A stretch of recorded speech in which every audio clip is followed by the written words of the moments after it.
हमारे नए वीडियो में आपका स्वागत है। आज का हमारा वीडियो होने वाला है लीगल रीजनिंग सीरीज का दूसरा वीडियो। इस वीडियो में हम जानने की कोशिश करेंगे क्लैट का पूरा सिलेबस है क्या। किसी भी एंट्रेंस एग्जाम या किसी भी इम्तिहान को देने के लिए आपको सिलेबस पता होना चाहिए। तो आज हम लोग डाइव इन करेंगे डिटेल सिलेबस की तरफ। पहली चीज, क्लैट लीगल रीजनिंग का सिलेबस हम 7 हिस्सों में डिवाइड कर सकते हैं। ये 7 से ज्यादा पेपर्स है, बट हाँ 7 हिस्सों में डिवाइड किया है। तो शुरुआत करते हैं सिलेबस डाइव इन करने से लॉ ऑफ कॉन्ट्रैक्ट के साथ। लॉ हमें इसको सेक्शन वाइज नहीं जानना है एंट्रेंस एग्जाम के लिए, बट इसके कुछ की कॉन्सेप्ट हमें मालूम होनी चाहिए।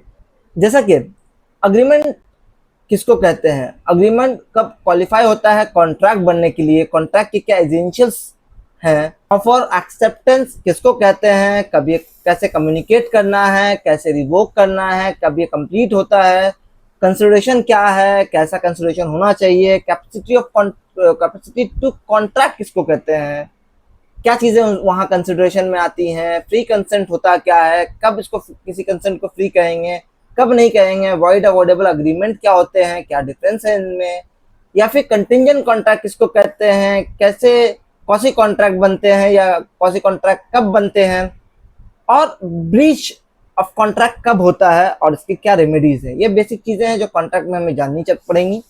सेकेंड टॉपिक जो होगा वो क्रिमिनल लॉ का होगा, जिसमें हमें basic concept, basic principles of criminal law जानने हैं। जैसे उसका जुरिस्डिक्शन क्या है,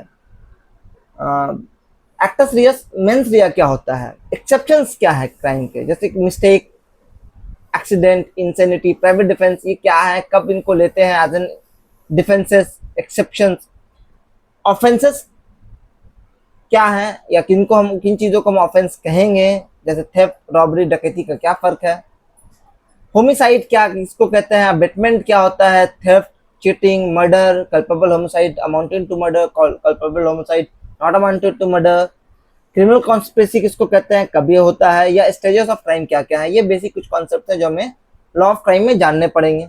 लॉ ऑफ टॉर्ट भी एक बहुत बड़ा टॉपिक है जिससे क्वेश्चंस आते हैं। लॉ ऑफ टॉर्ट के कुछ कॉन्सेप्ट जानने जरूरी है, जैसे नेचर ऑफ टॉर्ट क्या होता है, टॉर्ट, क्राइम और कॉन्ट्रैक्ट के बीच में क्या फर्क है, की टॉपिक से इसके नेग्लिजेंस किसको कहते हैं, स्ट्रिक्ट लाइबिलिटी, एब्सोल्यूट लाइबिलिटी में क्या फर्क है, वाइकरेंस लाइबिलिटी क्या है, डिफेमेशन किसको कहते हैं, न्यूसेंस क्या है, ट्रेसपास कब होता है, कैसे होता है, इसकी रेमेडीज, इसके एक्सेप्शंस, ये जानने जरूरी है।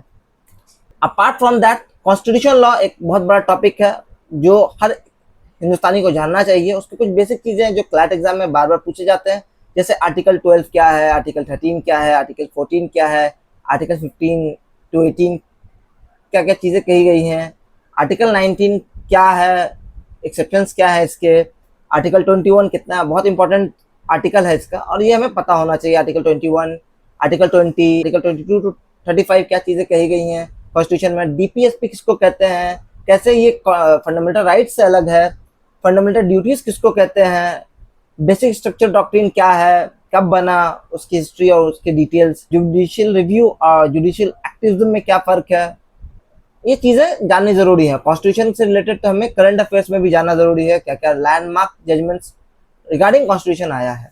अगर हम बात करें कंटेम्प्रेरी लीगल इश्यूज का, तो यहाँ पे भी रिसेंट जजमेंट्स क्या हैं, कोर्ट का व्यू क्या है जनरल जस्टिस पे, एनवायरनमेंट पे, एआई टेक्नोलॉजी पे क्या मामले आए हैं, कैसे कोर्ट उनको कॉन्स्टिट्यूशन से जोड़ के देखता है या कैसे कोर्ट उनको डिसाइड करता है उनके डोमेन में भी, इंटरनेशनल लॉ में क्या चल रहा है, आईसीजे ने क्या डिसीजन लिए हैं, करंट लीगल डिबेट्स देखना, फैमिली लॉ के भी कुछ कॉन्सेप्ट आते हैं जिनमें majorly marriage, divorce related questions आते हैं, इनका कॉन्सेप्ट जानना जरूरी है। हिंदू लॉ, मुस्लिम लॉ के मैरिज के कॉन्सेप्ट कैसे होते हैं, क्या वगैरह, डिवोर्स में हिंदू लॉ बाकी लॉज का क्या टेक है, गार्डियनशिप को लेकर क्या टेक है, मुस्लिम लॉ का बेसिक कॉन्सेप्ट, सोर्सेज, और प्रॉपर्टी इनहेरिटेंस में फैमिली लॉ का क्या टेक है, कस्टडी ऑफ चाइल्ड और यूनिफॉर्म सिविल कोड पे भी हमें थोड़ी बहुत स्टडी करनी पड़ेगी सिलेबस समझने के लिए, इस सिलेबस को मास्टर करने के लिए।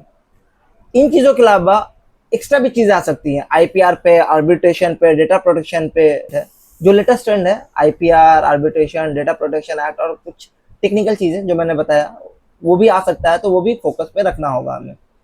एक चीज़ हमेशा याद रखिए, आइडिया समझ के रखने हैं, मग नहीं करने हैं, सेक्शंस याद करके नहीं रखने हैं हमें। क्वेश्चन इजी हो जाएंगे अगर आप चीज़ों को समझ पाएं। इस वीडियो को सेव कर ले, फ्यूचर के लिए। ये आपको रिवीजन में बहुत मदद करेगा। Thank you.